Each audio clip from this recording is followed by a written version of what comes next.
और इस मसले पर बात करने के लिए हमारे साथ वरिष्ठ वकील प्रशांत भूषण मौजूद हैं। बहुत बहुत धन्यवाद सर जुड़ने के लिए। सर, जो आज ये राजद्रोह कानून पर फिलहाल रोक लगाई है, कोर्ट के रुख के क्या मायने, क्या ये कानून समाप्ति की ओर है? देखिए, कोर्ट का रुख तो इस कानून के बारे में साफ था, खासकर चीफ जस्टिस का। तो ये लग रहा था सभी को, सारे नागरिकों को ये लग रहा है कि इस कानून का बहुत दुरुपयोग किया जा रहा है। हमारे लोकतंत्र में हमको संवैधानिक हक दिया गया है सरकार को क्रिटिसाइज करने का, सरकार को पीसफुली बदलने का।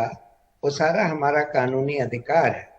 ये कानून तो ये कहता है कि सरकार के खिलाफ नफरत फैलाना या सरकार के खिलाफ डिसअफेक्शन यानी कि स्नेह कम करना, यही अपराध है। तो सरकार अगर कुछ गलत काम करती है तो उसको क्रिटिसाइज करना, उसके प्रति लोगों का स्नेह कम करना, ये तो हमारा मौलिक अधिकार है हमारे संविधान में।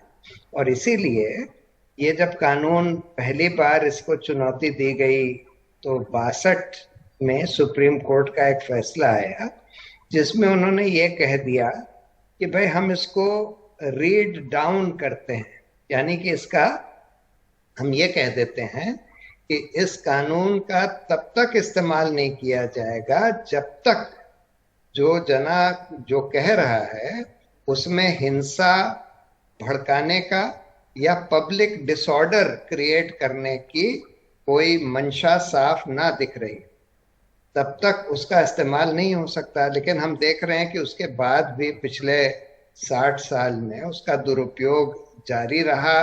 और सरकार के खिलाफ अगर कोई बोलता है, कोई कार्टूनिस्ट प्रधानमंत्री या मुख्यमंत्री के खिलाफ कार्टून बना देता है, तो उसको भी इस धारा के तहत पकड़ा जा रहा है। तो इस वजह से ये सब देखते हुए चीफ जस्टिस ने और सुप्रीम कोर्ट ने बोला कि भाई हम ठीक है, इसकी जो चुनौती अब दी गई है उस पर हम विचार करेंगे।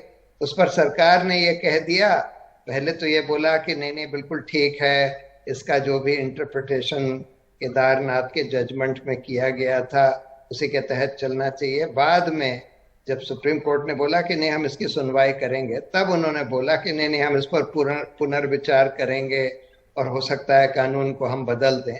तो आज सुप्रीम कोर्ट ने बोला है कि ठीक है, जब तक आप पुनर्विचार कर रहे हैं, कम से कम तब तक इस पर नए मुकदमे नहीं दर्ज होने चाहिए इस धारा के तहत। और जो अभी तक पेंडिंग मुकदमे हैं उसमें भी आगे कोई कार्रवाई नहीं होनी चाहिए, यानी कि इन्वेस्टिगेशन आगे नहीं होना चाहिए, उस पर कोई ट्रायल आगे नहीं बढ़ना चाहिए।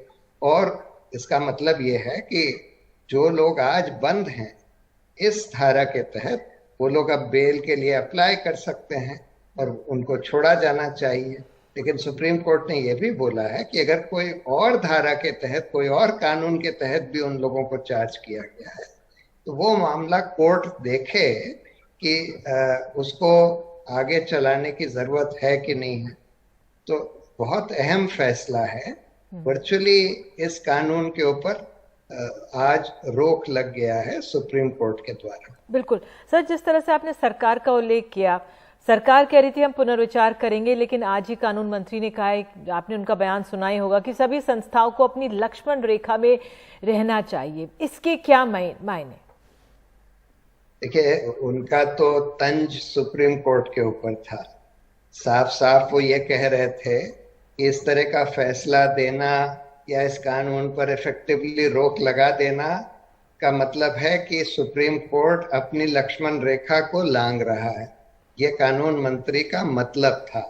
लेकिन सुप्रीम कोर्ट का तो ये सिर्फ अधिकार ही नहीं है, उनका दायित्व है कि लोगों के मौलिक अधिकारों की रक्षा करना।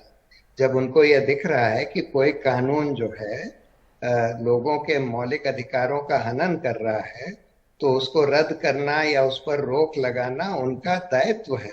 और वही दायित्व आज सुप्रीम कोर्ट ने निभाया।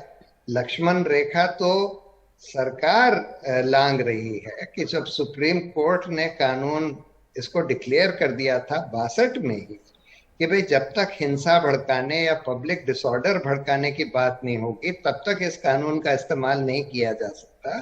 फिर भी सरकारें कर रही थी, तो लक्ष्मण रेखा तो सरकारें लांघ रही थी। बिल्कुल सुप्रीम कोर्ट के लक्ष्मण रेखा लांघने का तो कोई सवाल ही नहीं उठता ऐसे मामले। जी। सर, अब एक तरह से ये भी आकलन हो रहा है, जिस तरह से आपने रिपोर्ट भी देखी, कि हमारे देश में दमनकारी कानून कई हैं, तमाम देशों में होते हैं और प्रयोग भी किए जाते हैं, लेकिन क्या माना जाए अगर ये कानून रोक भी दिया जाए, इसको समाप्ति, इसका अंत हो जाए, विराम लग जाए, यूएपीए एनएसए है, क्या इसका ज्यादा प्रयोग होगा?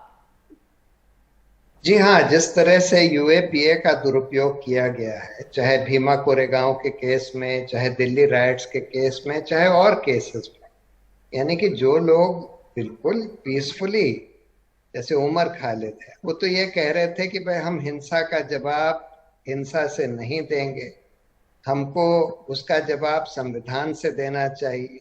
उनके खिलाफ भी आपने यूएपीए लगा दिया। यूएपीए में भी अनलॉफुल एक्टिविटी के डेफिनेशन में एक पार्ट ये भी है जो कि बिल्कुल सेडिशन की तरह है, कि स्टेट के खिलाफ डिसअफेक्शन फैलाना वो भी अनलॉफुल एक्टिविटी है। और यूएपीए में आपने बेल का जो कानून है, बेल का प्रावधान इतना सख्त कर दिया कि कोई कोर्ट यूएपीए के केसेस में बेल देने से बहुत कतराती है। मेरी राय में ये दोनों जो पार्ट हैं यूएपीए के, दोनों गैर संवैधानिक हैं।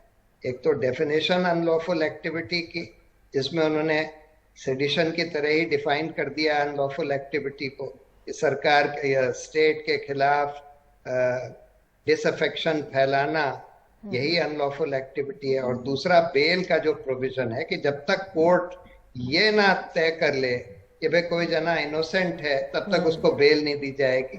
और ये कोर्ट ट्रायल के पहले कैसे तय कर लेगा? इसीलिए हमने इसको भी चैलेंज किया है। वो चैलेंज सुप्रीम कोर्ट में पेंडिंग है। जी सर, एक आखिरी सवाल। एनसीआरबी का एक डेटा कहता है जो सेडिशन के मामले, अगर 290 मामले देखें, 53 मामले ऐसी आयु वर्ग के लोगों पर हैं जो 18 से 30 साल के हैं। अब ये जो उम्र होती है 18 से साल, वो अपने व्यू पॉइंट्स लोग बनाते हैं, युवा होते हैं, बहुत जोशीले हो जाते हैं, अपनी सीमाएं भी लांघ सकते हैं, लेकिन आप किस तरह से देखेंगे जो ये डेटा सामने आया है?